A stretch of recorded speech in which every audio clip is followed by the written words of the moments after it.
Saludos y bienvenidos a Sapiens. Saludamos ya aquí en nuestro economista en plantilla, Enric Sorribes. Enric, en plantilla pero radiofónica, me refiero. Sí, Buenos días, ¿cómo estás, amigo? Muy bien, buenos días. Muy bien, muy bien. Un tema interesante al que trataremos hoy, ¿no? Y complejo. Y complejo. Me pregunto yo cuántas vidas habrá llevado por delante esto. Sí, bueno, y en determinados mercados, como puede ser el japonés, bastantes. También saludamos a Charlie. Charlie, muy buenos días, ¿cómo estás? De momento bien. Sí me gusta. Dispuesto. Campeón. Y para hablar sobre esta cuestión tenemos una persona que admiramos mucho. ¿Por qué? Porque sabe muchas cosas y nunca, mejor dicho, para tratar este tema. Saludamos al doctor en psicología, Uriol Lugo. Uriol, muy buenos días, ¿cómo estás, compañero? Muy buenos días, un placer. Muchísimas gracias por colaborar con nosotros en este tema tan complejo, ¿no? Que tenemos que decir que, y te recuerdo que tu conferencia en el Congreso Sapiens en su momento fue un exitazo. Déjame que te lo recuerde. Muchas gracias. Tenemos la noticia. La OMS incluye por primera vez el síndrome de burnout en su lista de enfermedades. Uriol, tú como doctor en psicología, ¿esto qué va a suponer? Bueno, en primer lugar es poder hacer más visible un síndrome que muchas veces pues quedaba oculto, ¿no? Es verdad que es un síndrome que cada vez está más presente en la sociedad, en las empresas, en las organizaciones.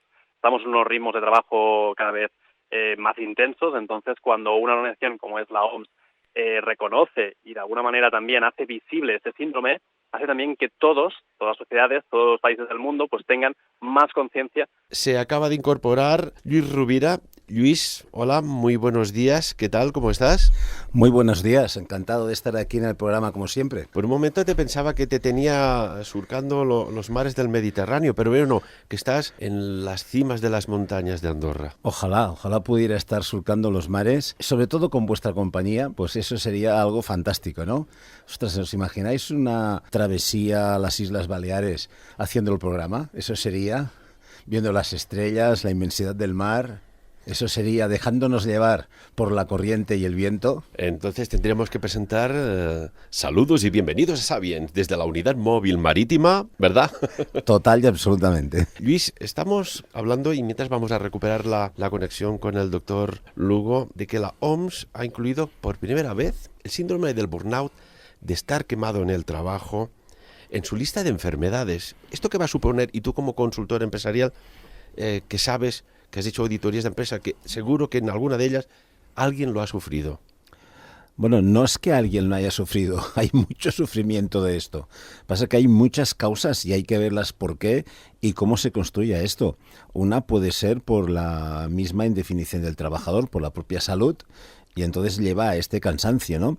Por otra, puede haber el mismo estrés del puesto en concreto de trabajo.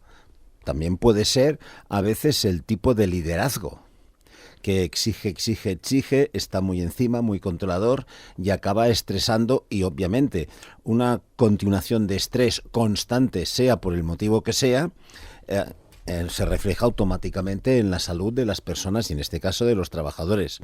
Yo, como todo, creo que es fantástico que la OMS lo haya incluido, pero no es una novedad, ¿eh? Esto hace muchísimos años que existe. Y es más, ya en muchos sitios se dan bajas por estrés. Hemos recuperado la conexión con el doctor en psicología Uriol Lugo. Uriol, se ha cortado la comunicación. Cuéntanos.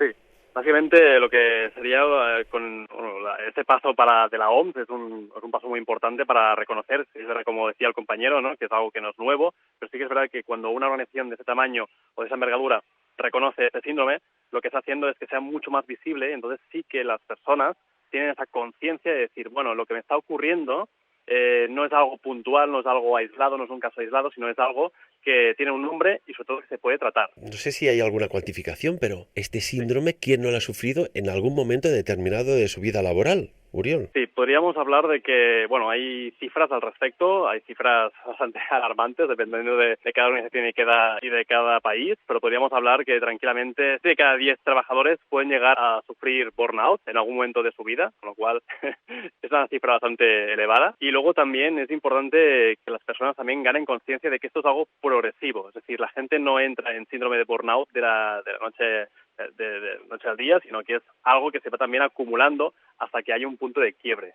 A nivel de salud, en tu caso de salud mental, ¿esto qué puede suponer? Y tenemos que disociar, una cosa es el moving en el trabajo y otra el síndrome de estar quemado, que debe ser también una deriva de un estrés que se va cronificando en el tiempo laboral. Pasamos la palabra a Luis. Sí, mira, yo diría que hay dos componentes de dónde viene derivado este punto, ¿no? Una es, por ejemplo, tenemos un colaborador que está haciendo funciones que están por encima de sus conocimientos o capacidades. Entonces esto le provoca un estrés porque realmente está haciendo un trabajo por el cual no está preparado. Pero después tenemos el estrés de la vida cotidiana que además acumula con un exceso de trabajo, el no poder acabar todos los trabajos que tienes asignados o poder cumplir por un exceso incluso de responsabilidad. Entonces, ¿esto en qué nos afecta? Obviamente, en salud y en enfermedades psicosomáticas. Claro, entonces cuando tenemos personas que llegan a este punto es cuando estas personas automáticamente, estos colaboradores, lo que les sucede es que su productividad baja, automáticamente pierden su autoconfianza, ese poder de comunicación con los colaboradores, con proveedores o con clientes y lamentablemente suele suceder o que caigo enfermo, me callo y me quedo en cama y si no, soy una persona que constantemente he perdido el autocontrol. Yo de esto me he encontrado en muchos análisis de empresas, sobre todo haciendo clima laboral, lo hemos visto en muchos colaboradores de diferentes empresas, sobre todo en responsables a nivel de medios y comandamentos a nivel medio. Hay que tener muy concretado exactamente las funciones de las personas, las responsabilidades y hasta dónde puede llevar sus funciones y su acumulación de trabajo. Entonces, hay momentos de nuestra vida que estamos preparados física y psíquicamente y podemos asumir estos retos, pero estos retos, estos esfuerzos mantenidos y continuados más allá de nuestras capacidades acabarán produciendo enfermedades, claramente. Charlie, ¿qué opinas sobre esta cuestión? ¿Alguna vez has sufrido el síndrome de estar quemado en un lugar de trabajo? Bueno, yo creo que todos en algún momento lo hemos experimentado, pero lo que pasa es que esto es mucho más, se denota mucho más en las grandes ciudades, porque hay más competitividad, hay más... Pero en pueblos no se ve tanto, quizás. Es otro tipo de... Es otro ritmo de vida. Es otro ritmo, sí. Yo creo que el problema muchas veces viene también por el... En este caso, tal como comentaba Luis, también por la definición que puedas tener tú de tu área de trabajo y porque de golpe y porrazo alguien decide en un momento determinado asignarte algo temporal de lo que no tienes conocimiento y te pone delante de los caballos. Entonces, claro, aquí tienes dos posibilidades. O eres una persona con sangre de horchata, con lo cual te importa un pito, y entonces, pues, aquí pasa después gloria. La responsabilidad hace que... O eres una persona responsable, te comes ese marrón, vas dando la cara, se puede dar el caso que encima te implique cambios de horario, con lo cual te implica cambios en tu ciclo normal de vida, y entonces puedes acabar estallando. Entonces, claro, ¿qué pasa?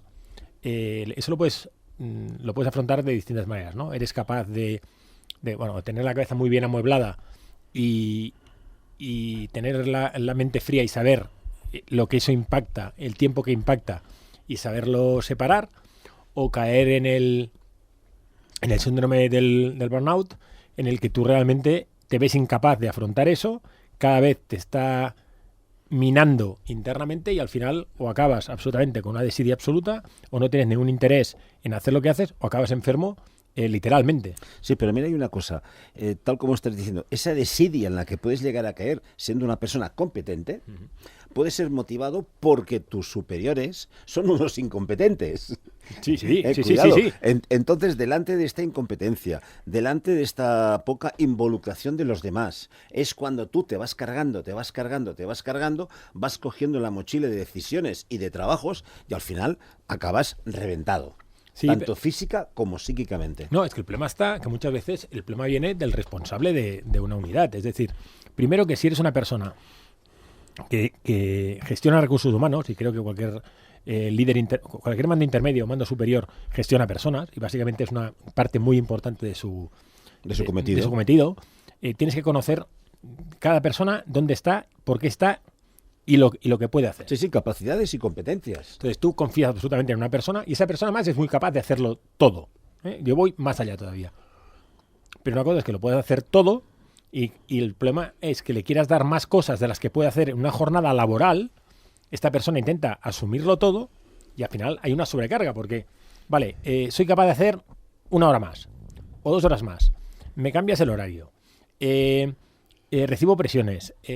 Luego resulta que, como suele pasar, aparece un pollo. O sea, eso de que aparece algo por allí de lo que tú no tienes conocimiento porque no es tu área, aunque seas capaz de, y luego tú te tienes que enfrentar a eso. Claro, si no recibes el soporte en este caso de tu superior, por la razón X, me da igual. Pero hay una cosa también muy importante, ya que hablas de pollo. Tú imagínate que yo tengo mi cargo, tengo mi equipo, solucionen mis problemas, mis pollos, pero es que además voy solucionando los pollos de los demás, porque soy una persona competente, porque soy una persona con seguridad y autoconfianza y voy resolviendo pollos. Al final me paso el día resolviendo pollos y no haciendo mi trabajo. Sí, correcto. Entonces, claro, encima, si mi jefe superior no tiene la profundidad, la calidad adecuada, el malo soy yo, cuando estoy resolviendo los pollos de todos. Claro, es que encima soy culpable y me hacen sentir culpable indirectamente. Es que el problema es que tú te sientes culpable porque, o sea, aunque no te lo hagan sentir, tú te sientes responsable de eso. ¿Por qué? Porque eres responsable. Porque te han asignado una tarea, tú esa tarea la quieres ejecutar bien, porque eres un buen profesional, es lo que quieres hacer, y cuando aparece ese marrón, en lugar de asumirlo directamente ese alguien no lo asume y lo asumes tú. Pero no porque te lo asignen, porque tú eres responsable. Por pura responsabilidad. Más que responsabilidad, implicación. Correcto, y eso te sabe mal. Y yo creo que eso es una parte muy importante del quemar a las personas, porque ya las puedes quemar por intensidad, es decir, cada día les haces trabajar 12 horas, 14 horas, y entonces eso durante una época de tu vida puede estar muy bien, puede ser muy motivacional, puedes aprender un montón, pero llevar ese ritmo constante al final pasa factura, con lo cual esa solución no sirve y entonces es un tema de dimensión en la empresa. Pero la otra es la que digo, es decir, estás en un entorno donde solo hay una persona capaz o una persona que es extremadamente capaz en un grupo de, digamos, incapacitados, y de esa persona al final se lo acaba llevando todo. Y eso al final repercute en todo, en tu salud física y en tu salud mental. Cuidado. Sí. No, y el desequilibrio que esto después supone en tu vida personal también. Sí. Porque en este aspecto, tanto la vida profesional como la vida personal, tiene que ser como un reloj de péndulo, que va haciendo cling, clon, cling, clon. Y tiene que estar acompasado. Cuando perdemos el acompasamiento, me llevo los problemas a casa. Y después los de casa me los llevo al trabajo. Y si encima del trabajo, yo que soy implicado, yo que soy responsable, que me todo mi trabajo, pero a lo personal. Entonces yo voy solucionando las cosas de los demás, de mis colaboradores e incluso de compañeros a mi mismo nivel. Pero como tengo capacidades, los voy solucionando. Al final, en catalán lo decimos muy bien, que soc bo, y tan bo, acabo siendo bobo. Y eso es lo que produce frustración, y después de la frustración es cuando me siento fatal, me siento mal, pierdo confianza y encima, como soy tremendamente exigente conmigo mismo, me siento mal. Cuando me he convertido en el solucionador no reconocido de la empresa. Sí, pero y luego le añadimos otro factor, es decir, cuando ha terminado ese pico de intensidad en el que te has comido todos los marrones que hay, y vuelves a tu jornada normal o a tu entorno natural, estás absolutamente muerto. porque tu cuerpo lo que necesita es descanso. Y no rindes. Exacto, es mental y físico. Entonces te vuelves a calentar pensando que, hostia, no estás bien porque no soy capaz de afrontar lo que antes afrontaba. Y, claro, y todo es fruto de lo mismo. Es decir, ese consumo excesivo de energía por un entorno que no facilita precisamente la convivencia de tu salud física y mental con la vida profesional. No, ese derroche, Sí. por decirlo de alguna forma, de energía, va directamente contra la autoestima y contra el entusiasmo, las ganas, la actitud. Es directo. Y entonces es cuando tenemos muy buenos profesionales desaprovechados o enfermos. Sí, sí. Podríamos hacer una pregunta, ¿no? A todos nuestros amigos y amigas. ¿Usted se siente desaprovechado o desaprovechada en su lugar de trabajo? Sería ideal. Y si esto sucede, ¿esto la hace estar quemada? ¿Hace sentirse con este síndrome de burnout? Que esta nueva clasificación será llamada la CIP-11, que está publicada ya, de hecho, el año pasado y entrará en vigor el 1 de enero del 2022. Bueno, a ver, es que yo creo que al final cualquier persona que se siente o infrautilizada o sobreutilizada en un entorno profesional, Sí. esta persona acaba estando quemada. El ejemplo es, supongamos que estás desaprovechado. Tú crees que puedes dar más y das menos. Al final, como tu entorno competencial es inferior al que tú tienes, no das todo lo que puedes dar de ti y te aburres. Con lo cual, tu rendimiento es inferior al que podrías tener. Con lo cual, eso ya te genera esa insatisfacción de puedo dar más y no lo hago. Bueno, ese es un colaborador frustrado. Correcto. Y que a la media larga se irá. Buscará otro trabajo. Y si vamos al otro extremo, en el que te están exigiendo más de lo que en principio se te había atribuido, te consideras mal retribuido porque estás dando la cara por algo que no toca. Y entonces, ¿qué pasa? Volvemos otra vez a lo mismo. O te vas a ir porque para lo que me dan, pues igual me sale más a cuenta quedarme en casa, o bajaré mi rendimiento porque te das cuenta que eres, com es diu en català, no? el burro de tots els cops, ¿no? L'asa de tots els cops. O sea, el burro que recibe todos los palos. Por eso es muy importante el ubicar a todo el mundo donde tiene que estar ubicado, hacer análisis y assessments periódicos de eso y analizar si luego la retribución, y la retribución no tiene por qué ser solo económica, porque a veces la gente se queda solo con la retribución económica. No. Si muchas veces un golpecito en la espalda te diciendo que lo haces bien, ya te da satisfacción. Igual dándote un día más de vacaciones porque has hecho un sobreesfuerzo, ya te vale la pena. Al final los detalles pueden ser infinitos. Y eso forma parte de la retribución y no tiene por qué ser solo económica. Y porque muchas veces igual estás en un tramo salarial muy alto y que te den X, pues no te aporta nada. Pero Mira, yo en empresas, por ejemplo, hemos trabajado por proyectos a 2, 3, 4 meses, un año, depende, ¿no? Pero a lo mejor el realizar y conseguir ese proyecto, un proyecto que no requiere, que sí es un esfuerzo para el equipo, pero tampoco requiere salirse y un desmadre, ¿no? Pero a lo mejor a ese equipo cuando lo consigue es una cena todos o un fin de semana con tu pareja. Correcto. Que al final son costos para una empresa mínimos, Sí. pero qué bien invertido que está todo esto, porque subes la moral, subes el entusiasmo, la gente se implica, ese compendio que decíamos de trabajo y familia, además lo consigues, y no solo estás premiando a tus colaboradores, sino que además estás premiando a la pareja de tu colaborador, con lo cual se implican todos. No, y además el mensaje que trasladas como dirección o como empresa es brutal. Claro. Es decir, se reconoce el esfuerzo, se valora el impacto que tiene lateral o colateral y lo que hace es que al final seamos un equipo, porque al final el éxito de uno es el éxito de todos y el éxito de todos es el éxito de uno y eso es fundamental, pero para eso requieres también organizaciones sanas y no es tan evidente que ese entorno funcione. Son, yo diría, lo has dicho muy bien, organizaciones sanas, organizaciones con iniciativa, organizaciones con creatividad y sobre todo organizaciones con un buen líder encima de todo. Y si más no, un líder rodeado de líderes. Tenemos algunos datos curiosos. Que esto es un tema serio, es serio y el que lo sufre muy mucho y lo pasa muy mal.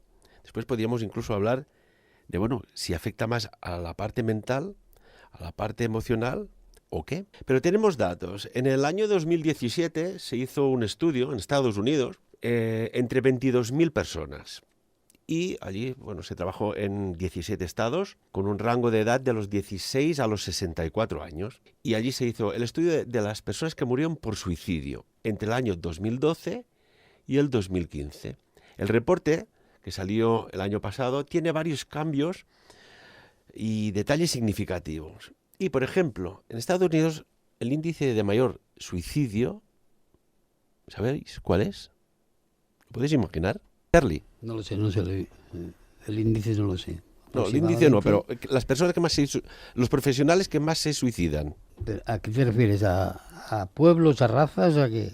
No, a extraterrestres, Charlie. Claro. A personas Sí. dentro del mundo profesional. No estabas, ahora estabas conectado Sí, en... no. La No lo tercera sé, dimensión. No lo sé. Total, ¿eh?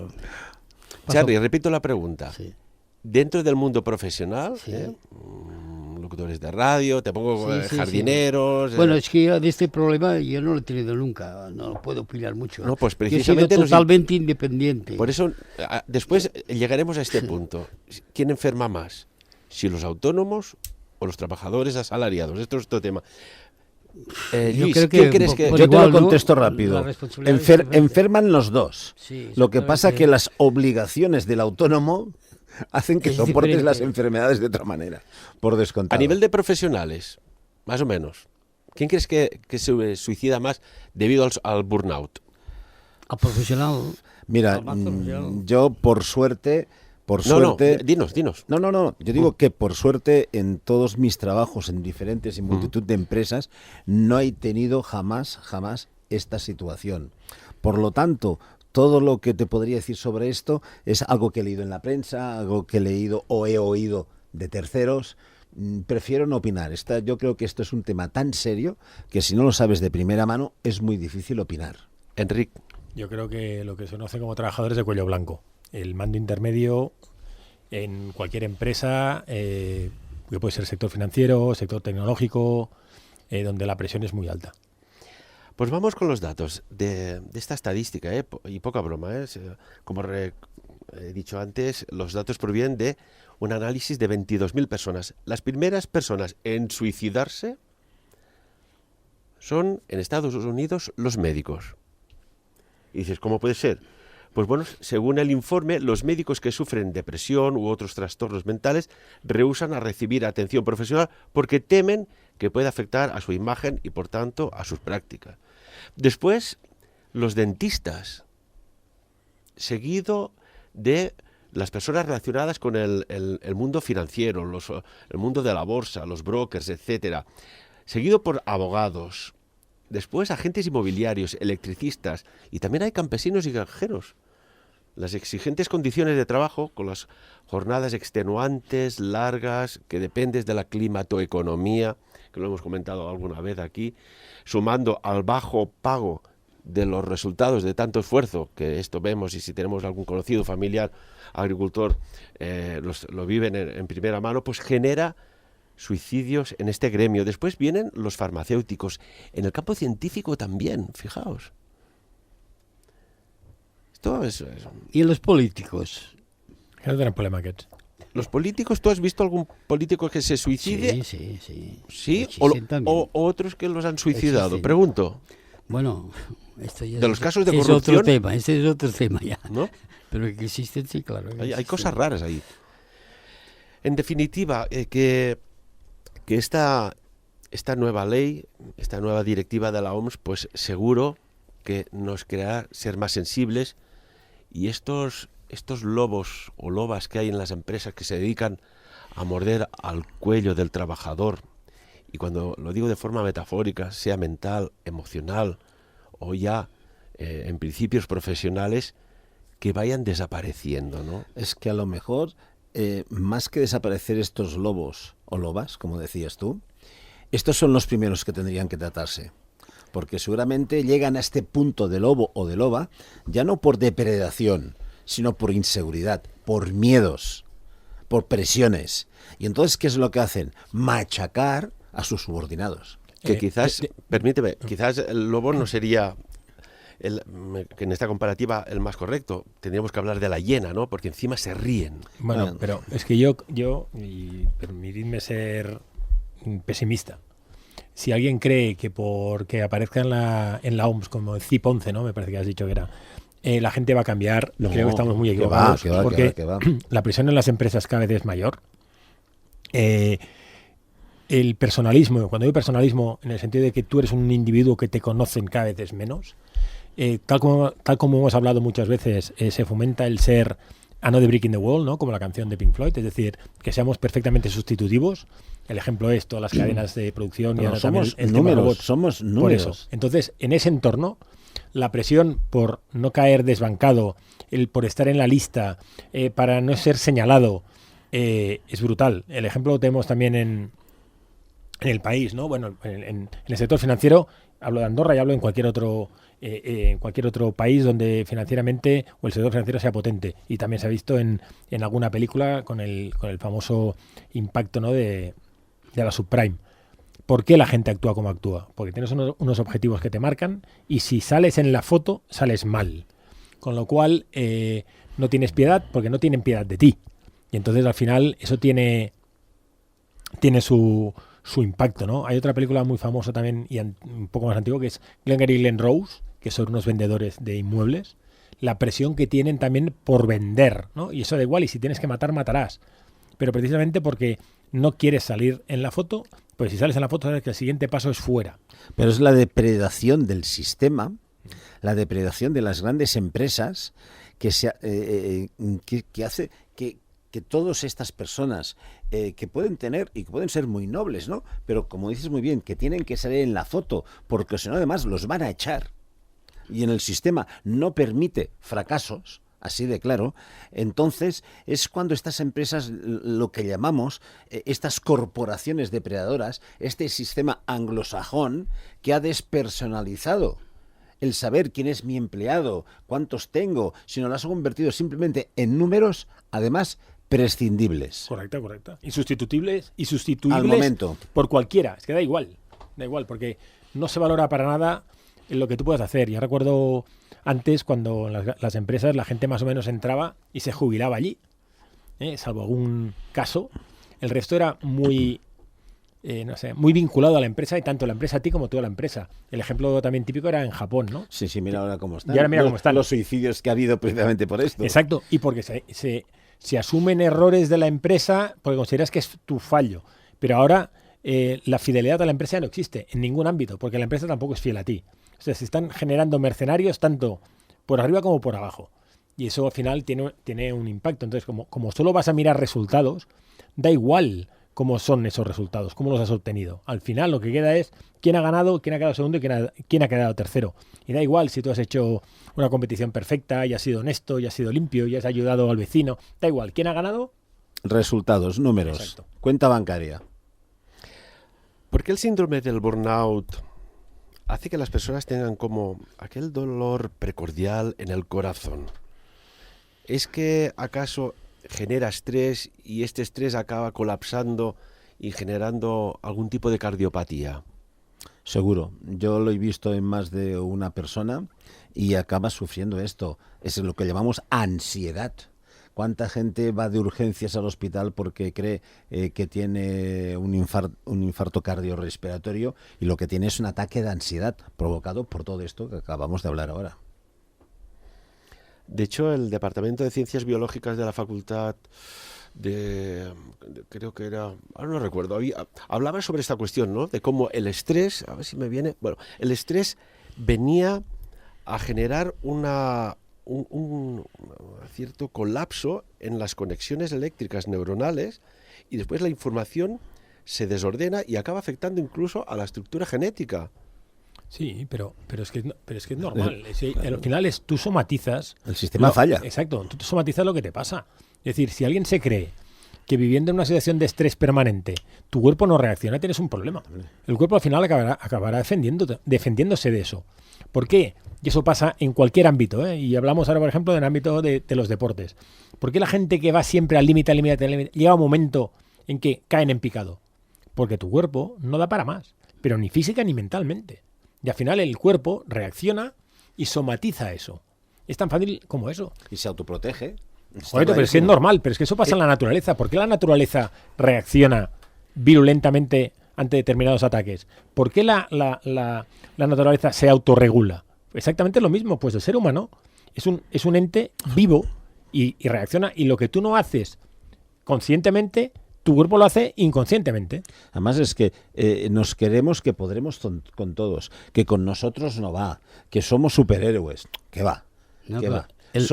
Somos mental y físicamente, con perdón, somos animales, racionales, sí, pero somatizamos como todos, absolutamente como todos, como los animales en un momento en que les ataca otro animal. En ese momento es cuando sale todas las endorfinas, sale todo automáticamente y su reacción ante la adversidad es defensiva. Nosotros es que desde que nos levantamos salimos de casa. Vamos andando, nos cruzamos constantemente con gente, vamos esquivando, cruzamos un paso de peatones, cogemos el coche, nos ponemos en circulación, estamos constantemente pendientes de... Siempre estamos a la defensiva, la defensiva, la defensiva. Por lo tanto, estamos provocando todo el rato que nuestra mente, que nuestro cuerpo esté excitado. Llegamos al trabajo, tenemos pendiente tareas de ayer que no pudimos acabar, más las que vienen, más que me han llamado de dirección porque hay otro proyecto, porque hay otra historia. Y estamos constantemente día a día. Claro que explota nuestro... No estamos creados para esto. La naturaleza es muy sabia. Podemos tener momentos de estrés por autodefensa, no por vida. No por vivir con ello. El estrés en el trabajo, el empresario, el directivo, el alto directivo, ¿es consciente de que al final pasa factura a la empresa?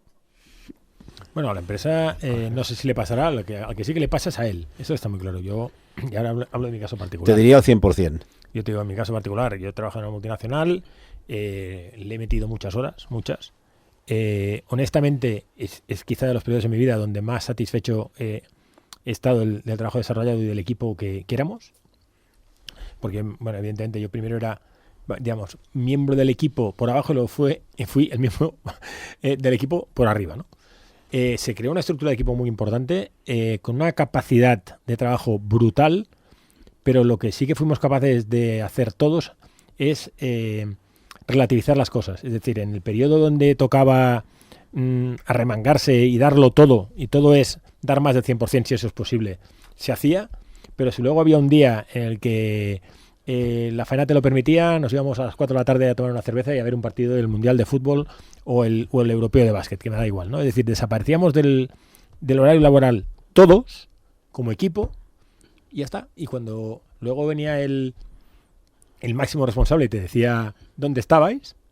Pues la respuesta era directa. Estábamos tomando una cerveza en horario laboral. Mira, yo te voy a poner un ejemplo. Me acuerdo hace muchos años, te hablaré del año 91, más o menos, que era antes de las Olimpiadas en Barcelona. Yo estaba de director comercial en Pegaso Barcelona. Entonces, en estos momentos teníamos un trabajo bestial. Tenía un director financiero que era un depredador, siempre pendiente, siempre estresado, y estresaba a todo el mundo. A todo el comité de dirección lo estresaba a todo el mundo. Y un día me llama... Un bombón, un ufagán. Sí. Entonces me llama un buen día, oye, he visto no diré el nombre, a un vendedor a las 4 de la tarde que iba al cine. Digo, sí, ya lo sé, sí me lo ha dicho. ¿Y tú le das permiso? Digo, sí. Digo, porque su trabajo, ¿sabes dónde ha estado el lunes, el martes y el miércoles? ¿Sabes dónde he estado trabajando? Pues mira, te lo diré. En Merca Barcelona. Cuando estaba allá en el mercado central de Barcelona, ha ido a trabajar de 3 a 7 de la mañana, cuando tú estabas descansando, durmiendo y cuidándote. Por lo tanto, él, además de trabajar por las mañanas, me parece perfecto y fantástico cambiar, adaptar el horario y que descanse, porque, de verdad, tengo un vendedor estrella. Y desde finanzas solo miráis los números, pero también hay que cuidar y mimar a esa persona que, si además es un vendedor estrella, nos va a dar beneficios a ti, a mí y a todos, porque tanto tú como yo tenemos el culo sentado en una silla. Y eso hay que saberlo. Eso hay que tener. Estos directivos tienen que saber qué hace, qué funciones, dónde están, el entorno. Pero esto hay que protegerlo. Porque es que si no, ¿qué vamos a hacer? Esta persona súper eficaz se desmotiva ¿Y qué pasa? No vienen los resultados. Bueno, es que yo creo que hay un tema muy importante y tú como líder de un equipo deberías saber, es si la gente tiene capacidad de autogestionarse o no. Es decir, a mí un entorno, o trabajar en un entorno donde que tenga que hacer de policía, no me aporta nada, porque al final me genera mal rollo. Es decir, tengo que ir al trabajo a controlar si mi gente hace el trabajo que tiene que hacer. Oye, sí, para mí es mucho más fácil. Tú un día te tienes que ir pronto, te vas, no pasa nada. Y doy por hecho que te vas a autorregular y quizá mañana o de aquí 3 días tendrás que hacer algo más. Y no pasa nada.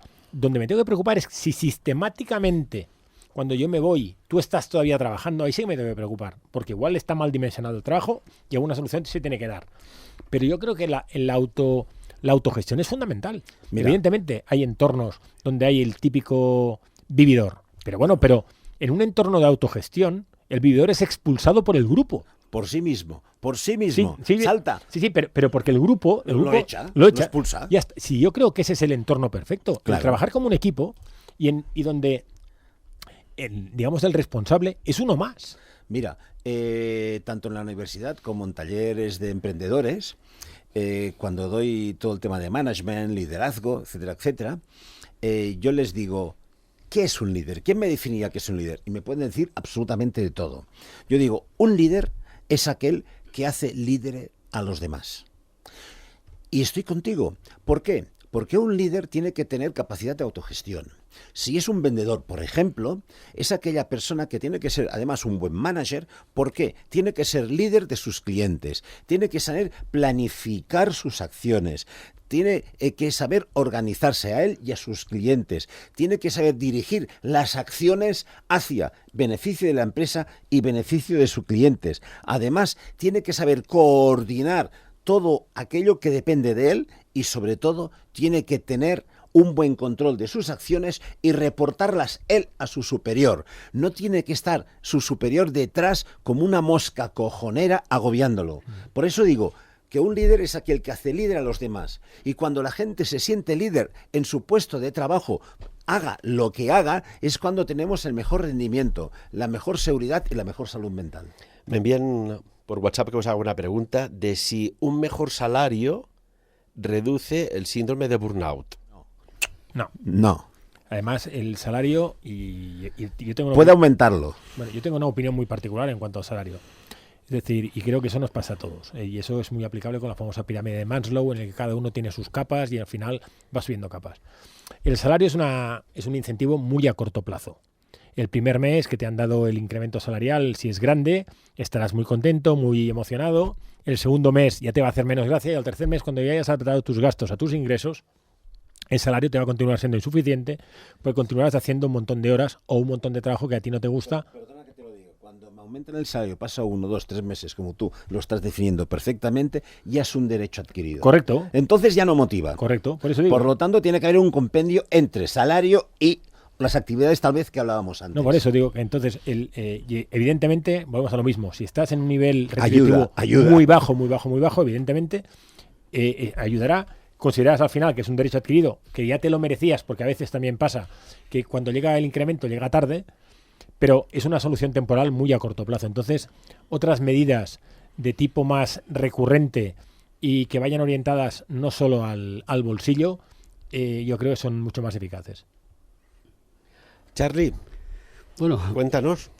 que poco puedo contar sobre el tema este, porque parece que hoy he participado como oyente más que como colaborador, ¿verdad?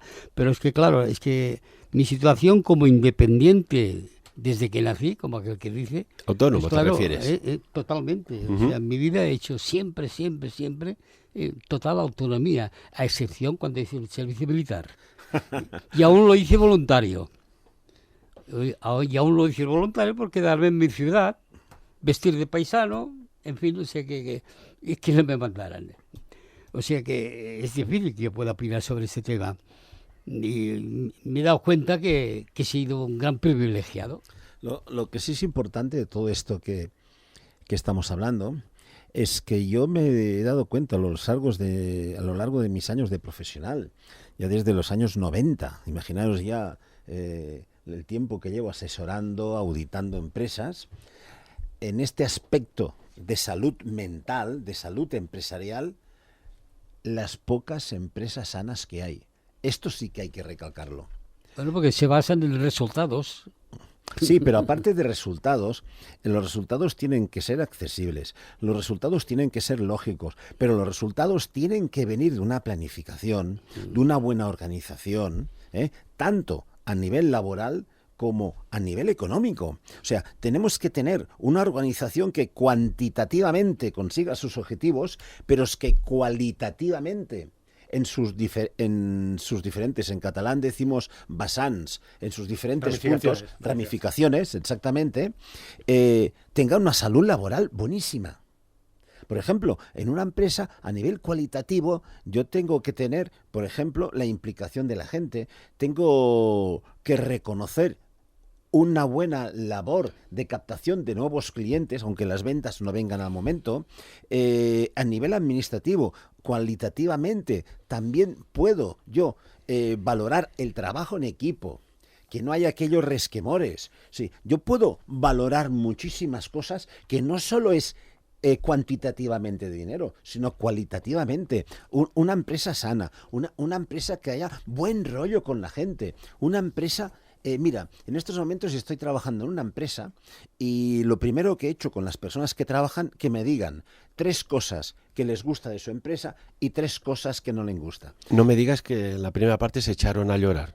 No, porque estamos hablando de una empresa de estas en la que todos quisiéramos trabajar, ¿vale? Qué maravilla. Pero una de las cosas que todos, desde responsables hasta la última persona que se ha incorporado, me dicen, la libertad de actuación.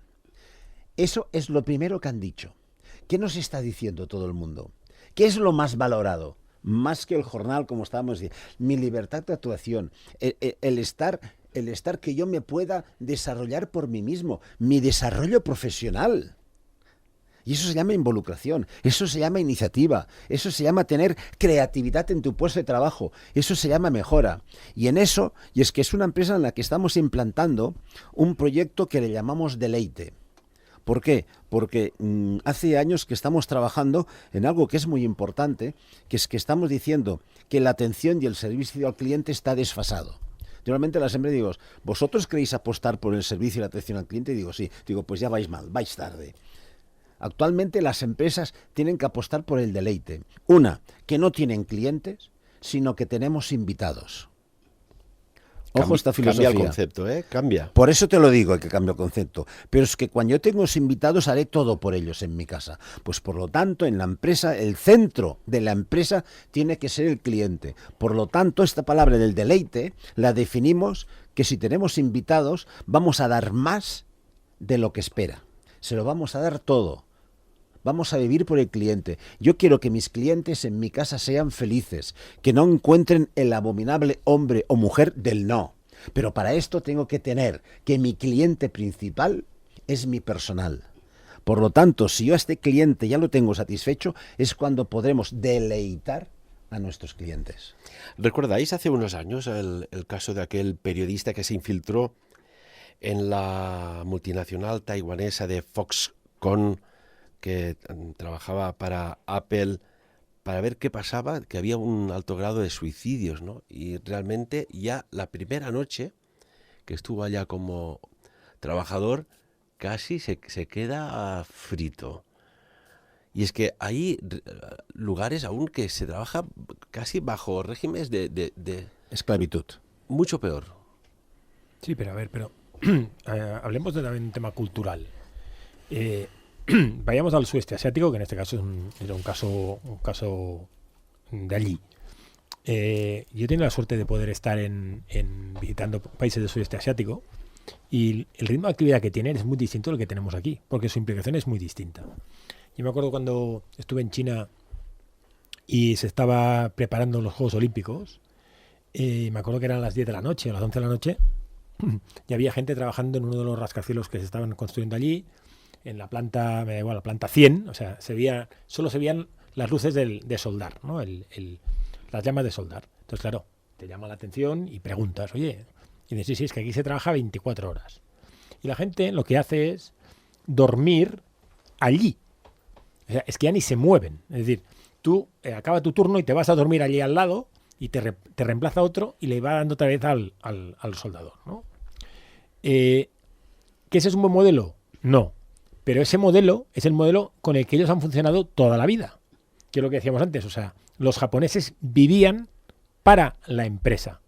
Y el ser despedido de la empresa era humillante y la gente se hacía el harakiri y se mataba.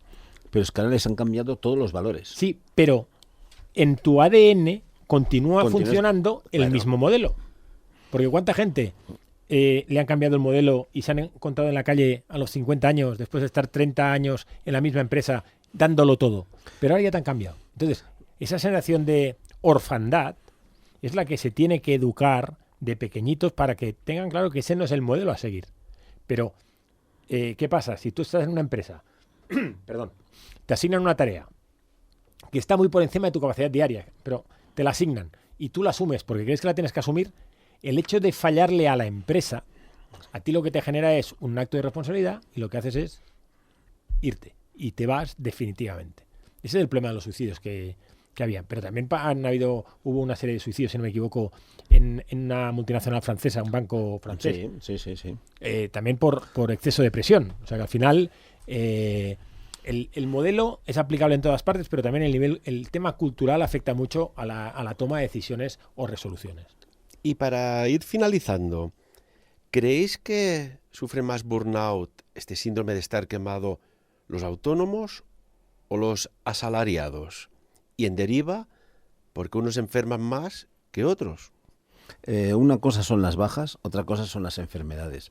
Yo te diría que los autónomos viven constantemente en esta situación, muchos de ellos, porque no les ha quedado a muchos más remedios que crear su autoempleo, porque por muchas situaciones, por edad, porque las cosas han cambiado y sus conocimientos también, y no les ha quedado más remedio que establecerse como autónomos. Pero entonces son personas que son grandes trabajadores, que son grandes sacrificados, pero como autónomo también tienes que ser empresario. Y esto es lo que les cuesta. Esto es lo que más les hace sufrir. Y viven en un constante estrés para poder llegar a final de mes, para poder pagar el colegio de sus hijos, su ropa, el coche, el alquiler o la hipoteca. Entonces viven en una constante, pero lo conllevan. Lo que no es decir que estén más sanos o menos sanos. Entonces, si vamos al trabajador, ahí es otro grado, es otra forma. Yo te diría que también los hay por todo lo que hemos estado hablando aquí, porque se les exige más, porque van más allá de sus propias capacidades y entonces van al límite también. Pero son dos diferentes. ¿Qué hay más o hay menos? Bueno, seguramente hay más trabajadores en cuanto a cantidad que autónomos. Esto por descontado.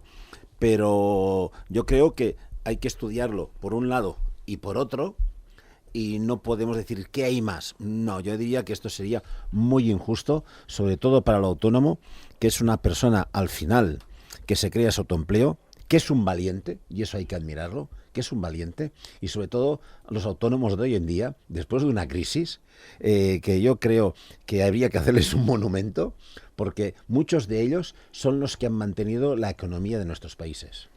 Yo recuerdo una persona que ya me dijo hace muchos años atrás que decía, el éxito dentro del trabajo no está en vencer, en ganar y siempre superarse, sino en no desanimarse. Uh-huh. En el momento que te desanimas, que te des cuenta, por ejemplo, que ha pasado, ¿no? El principio Peter, hay gente que la van ascendiendo hasta que te dan cuenta que son los principios, bueno, no iba a decir otra, son ¿cómo podemos decirlo? Que no son tan operativos allá arriba, ¿eh? No, cada uno tiene sus límites. Bueno, el principio de Peter se traduce tal cual, es decir, todo el mundo llega al límite de su incompetencia. Vale, totalmente. Tal cual. Que no quería que tanta gente se sintiera a lo mejor aludida o no, pero esto sucede, ¿no? Y sí, después pero después hay otro burnout y no quería dejarlo. Aquella persona que está trabajando, que ha estudiado su carrera o su formación y está trabajando en algo que no lo realiza, que se da cuenta que no se ha equivocado ahora, sino que se equivocó en la elección prematura, en aquella formación, en aquellos estudios. ¿Qué se puede hacer con esta persona para ayudarla? Es una situación que es muy complicada. Porque mucho. Al final, en el momento en que tú vas avanzando en tu vida profesional y tu vida privada, vas asumiendo una serie de de mochilas o vas añadiendo peso a tu mochila y renunciar a determinadas situaciones que llevas asociadas a tu vida en un cambio de estos no es fácil. ¿Y qué quiero decir? Normalmente, a mayor tiempo en una empresa, pues has tenido un incremento salarial porque probablemente habrás promocionado y entonces dejar eso que te puede aportar a nivel personal, pero tiene un impacto en tu vida económica y luego la repercusión también tiene en tu vida profesional, entrando en un nuevo ámbito laboral donde no conoces nada, estás empezando desde cero, probablemente genera a medio plazo o a corto plazo también una insatisfacción, ¿no? Y ese calentarse la cabeza pensando en, hostia, ¿es lo que tenía que haber hecho? No es fácil de llevar y tienes que tener muy claro cuál es tu leitmotiv para hacer eso. Es decir, si es un tema vocacional, evidentemente es una solución, pero tiene que ser un tema vocacional. Total.